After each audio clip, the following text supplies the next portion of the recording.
Howdy there, folks! How are y'all doing? My name is Reese, and welcome back to our Tekkit Legends Let's Play adventure, where today...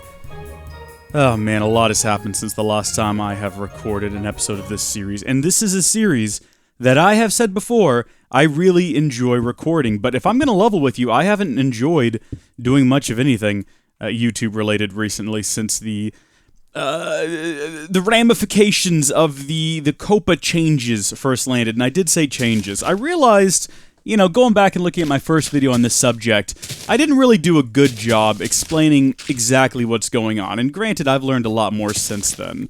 And I've seen a lot of hot takes come out from well-meaning, but quite frankly uninformed YouTubers, who all kind of have the same sort of like, wow, yeah, this is dumb, but YouTube broke the law, you guys don't need to panic, COPPA's an old law, and I don't think anyone's gonna get sued, really. Like, I don't think they're gonna fine anyone. I mean, this sucks for, like, toy channels, but, I mean, we make content that's not aimed for kids, so we'll be okay, y'all. And this is the sort of, like, this is what happens when well-meaning idiots start offering up what is effectively bad legal advice. And they always follow it with, I'm not a lawyer, though, so maybe go talk to one. It's like, no. We've talked to lawyers. There are lawyers on YouTube. I will be linking, and if I forget to do so, please let me know in the comments of this video while you can still comment on my videos. I'll be linking to two videos from two different lawyers, and we're going to be breaking them down. They're two different videos. You need to watch them both, because one is about what the law actually entails and the changes to the law, and that's the part I think a lot of people aren't getting, that the law is changing. Yes, COPPA is old. It's existed since 1993 or 98. I can't remember which. I believe 93, because they're supposed to update it every 10 years, so presumably it was either updated or bucked in 2003, and then I know it was updated again in 2013. To include web cookies. And but the fact is, yes, it's an old law, but what a lot of these well-meaning idiots aren't telling you, or themselves don't realize, is that the old law is changing, because apparently that's a thing we decided unelected bureaucrats should have the power to do. So, let's go back to the beginning, because I don't think we really explained that in my previous video, and I know you probably don't want to hear about this, but I have to talk about this because it's all I can think about. This we'll go into how this has consumed my life and how I'm doing a lot better today. If you were wondering, the panic is done. I'm more like a fighting spirit now. But this all begins with COPPA, the original COPPA. COPPA says you can't collect kids' data online. No big deal, right? Think about Discord. The law describes someone as a child if they are under the age of 13. What happens if you're under the age of 13 on Discord? Nothing unless they find out, in which point they completely terminate your account, no questions asked. Why? Because they're a good little corporation that wants to comply with COPPA. Good on them. So what happens if you're YouTube? Well, on YouTube, remember, YouTube loses money every year. I don't think people realize this. I think people assume YouTube is this cash cow for Google. They don't make enough money on the various things that they do, like the selling ads. Yeah, some people can make a living off of AdSense. Google can't. Bless them, they wish they could, but they can't. They're trying, but they have so far been unable to do so.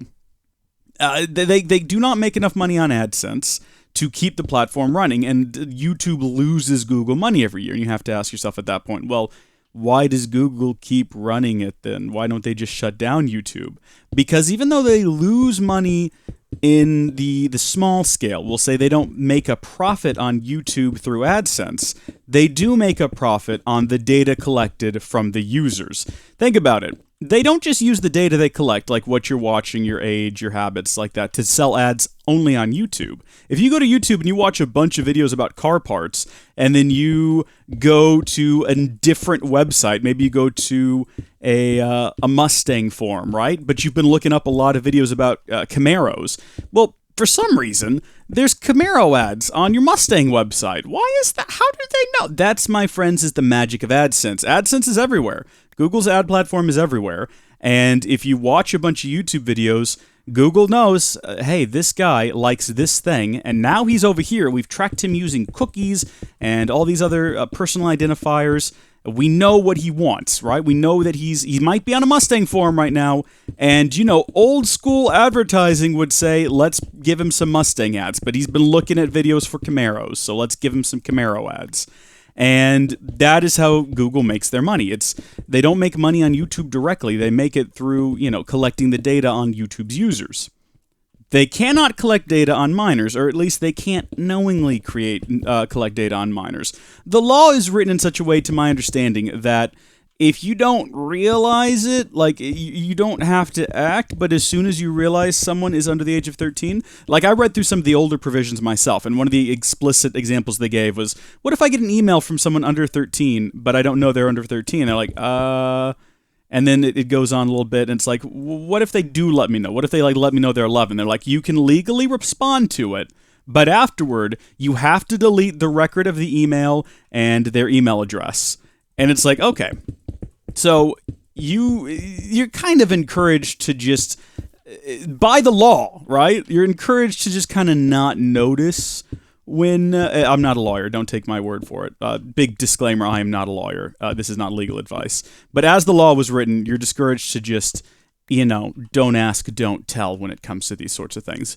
The problem with YouTube is they didn't ask, but they did know. They were able to use algorithms. Oh my gosh, aren't algorithms amazing? We love algorithms here on YouTube, don't we? Always so accurate, so wonderful. They were able to use advanced algorithms to determine whether or not a person using a YouTube account was under the age of 13. And what did they do with that information? Well, if they were like Discord or any other well-meaning, self-respecting internet company in insert year here, they would immediately, if not terminate the account, maybe lock it down and have them provide proof of age, just to potentially buck the responsibility onto the user in question. But wait, why am I doing this? Oh no, yeah, this is what I want to do. They didn't do that. See, instead what they did was they, behind the scenes, a little box you can't see, they ticked it, and they were like, this account is being used by a child. And they started to collect that child's data. Now, they didn't have proof, but they had a reasonable suspicion. And they started to feed that person videos specifically made for kids with ads specifically targeted at children. And this is a violation of COPPA, right? It's cookies, it's targeted, it's a big old no-no according to the law. And some parent advocacy groups, and I have some words for parent advocacy groups, but we'll get to that. They filed a complaint with the FTC, the Federal Trade Commission, saying that, hey, YouTube is violating the law and tracking kids' data. And they said, oh my gosh, wow, we in the federal government have been trying to find some way to hurt I wish I could say I'm joking, but I'm being dead serious. The people in the federal government have been trying to find some way to hurt Google for a long, long time now. And this was exactly what they were looking for. This was them rubbing their hands together and saying, ladies and gentlemen, we got them. They brought a lawsuit against Google, brought a lawsuit against YouTube. They didn't win the suit. This is important. I don't think a lot of people realize this. They didn't win. They also didn't lose. It ended in a settlement, which is where both sides say, let's just agree to this and walk away, right? At least, again, I'm not a lawyer. To my understanding, that's what a settlement is. It's both sides saying, we'll accept these terms and we won't go through all the rigmarole of an actual trial. And YouTube got away easy. Let's be honest. They got away easy. They only had to pay, what was it, like $170 million or something like that, as opposed to the normal COPPA violation, which is $42,000 per instance, which is insane, or up to $42,000 per instance. So I'm sure they felt like they were getting off real good with that settlement. Unfortunately, as part of the settlement, we, as content curators, are now being directed, we are now being told that we are the ones responsible for labeling whether or not a video is for kids. And the reason is, if it's labeled for kids, data won't be collected on it.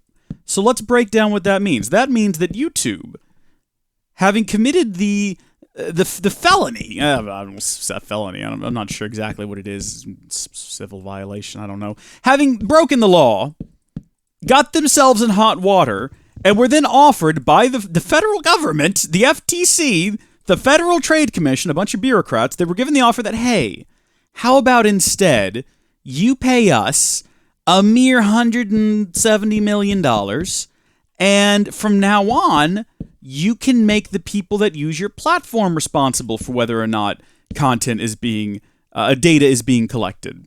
To which YouTube said, hey, that's a brilliant idea. We like that a lot better. And they bucked the responsibility to us. So now we are responsible, according to the terms of their agreement, we are responsible for determining whether or not Google is going to collect personal data on a video. If we label it for kids, no data will be collected. If we don't, data will be collected. And if data is collected on a video that is primarily targeted at children or attractive to children, again, we'll get to that. Oh my gosh, this is probably going to be a two-parter. If it is, we're responsible. We are responsible. Let me just really drive that point home. Part of the settlement is that we are now responsible as creators for whether or not Google collects data.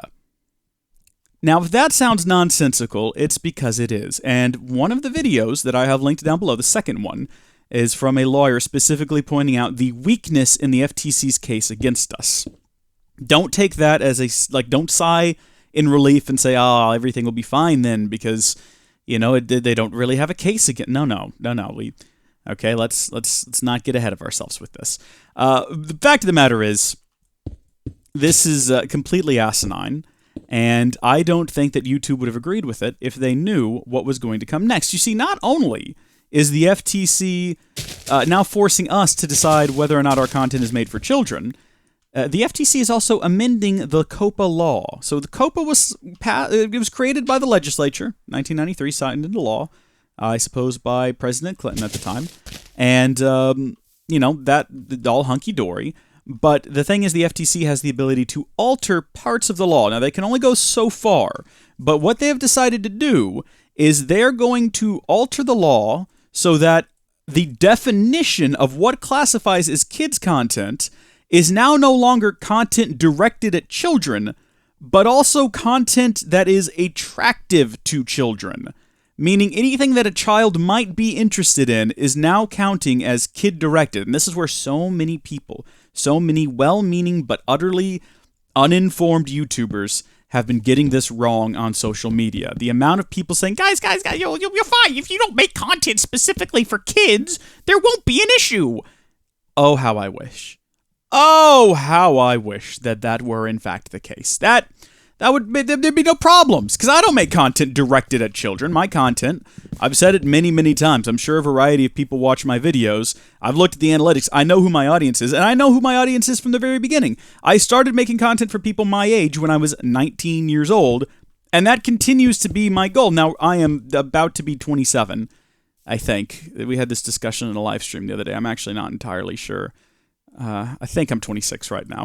I'll have to ask my mom. But I continue to make content for people that are my age, and if someone asks, who's your YouTube channel for? Who's your target audience? My answer is always late teens to kind of early 30s, right? Because that's sort of the range that I feel like I personally identify with. And, talking to people online, all of my supporters, my fans, the folks on my Discord, that's their age range, Late teens to early 30s. And the early 30s parts is a bit new. I've always said, teens and late teens.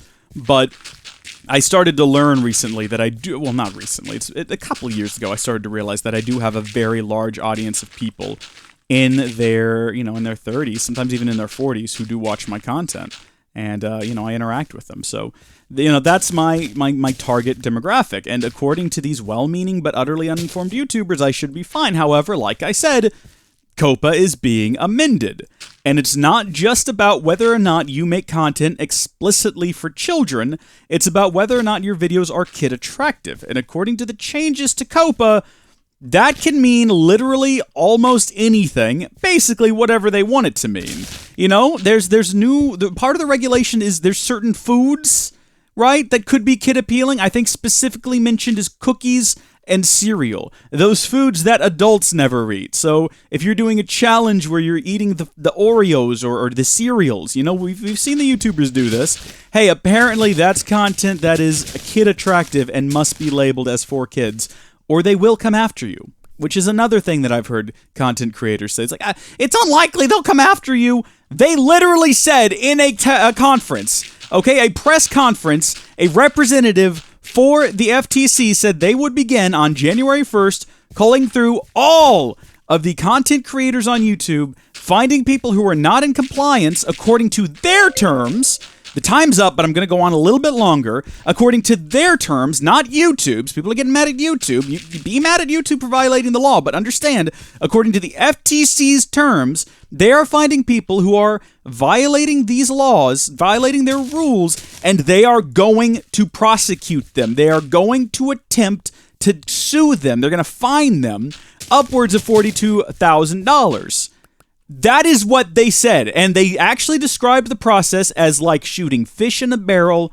Google or YouTube is the barrel, and the content creators are fish. That is what they said. So don't come at me with this, I don't think they'll actually... No, shut up. You don't know. You clearly don't know what they said. You're not informed enough to be speaking on this issue. They said they were going to do it. Maybe they're just bluffing. Fact is, we don't know. I don't know, you don't know, so don't go running your mouth off on Twitter like you're any sort of authority on this, trying to calm people down. This is not the time to be calm. This is the time to take action. Stop giving people a false sense of security based on things that you think and things that you feel, because those things are inconsequential to what we've been told by the people in question. Now that said, let me very briefly say there is something we can do. Not all hope is lost. I went through my many stages of grief. I will talk about them in the next video. Not all hope is lost. Right now, until December 9th, you can submit a comment to the FTC, and they will read through. They are legally required to read through every single comment they receive. They've almost got 100,000 comments. I'm going to link to it down below. In fact, let me restructure my links. The very first link in the description of this video is going to be to the page where you can publicly comment to the FTC, and you can tell them whatever you feel. You know, you can tell them how ludicrous it is to expect content creators to be responsible for making sure Google doesn't collect data, and it shouldn't be content creators' responsibility. You can tell them that their definition of kids' content is outdated and asinine, and actually, it's, you know what it definitely is? It's too broad, and it's not descriptive enough. It's too vague. You can tell them that, and you can tell them that you disagree with the changes to COPPA, and you strongly feel like they're going to negatively impact free speech on the internet, because at the end of the day, it does. If you have to label a child as 4 kids, there's no data collected, including comments. There's no comments.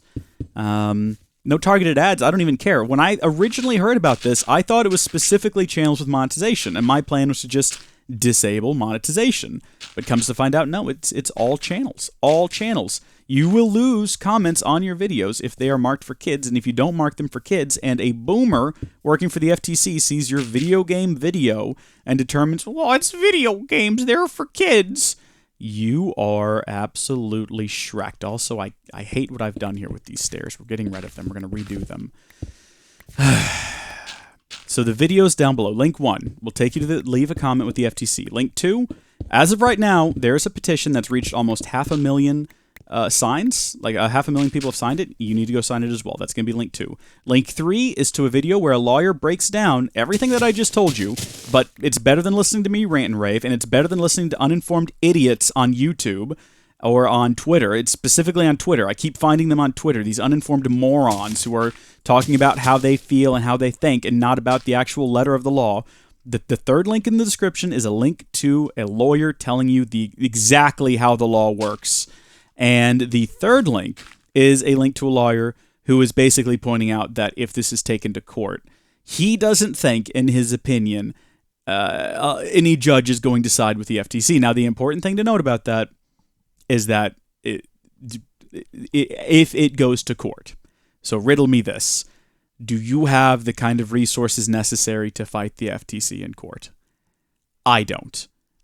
If you do, great, but I think that instead of waiting and seeing whether or not a judge is going to side with the FTC in court, what we ought to do is stop this now while we can. So link 1, leave a comment with the FTC. Link 2, sign the petition. Link 3 and 4, educate yourself and then educate others. Spread the word, because this is going to change YouTube drastically if we don't get these changes, these proposed changes. Like, that's the thing that gets me. Yes, I realize COPPA's been around for a long time. What you don't realize is that it's changing. And we've got to prevent the change. We've got to alter the change. I hate this road too. I've been babbling. I'm going to go. Thank you folks for watching. God bless you, and I'll catch you in the next one. Bye.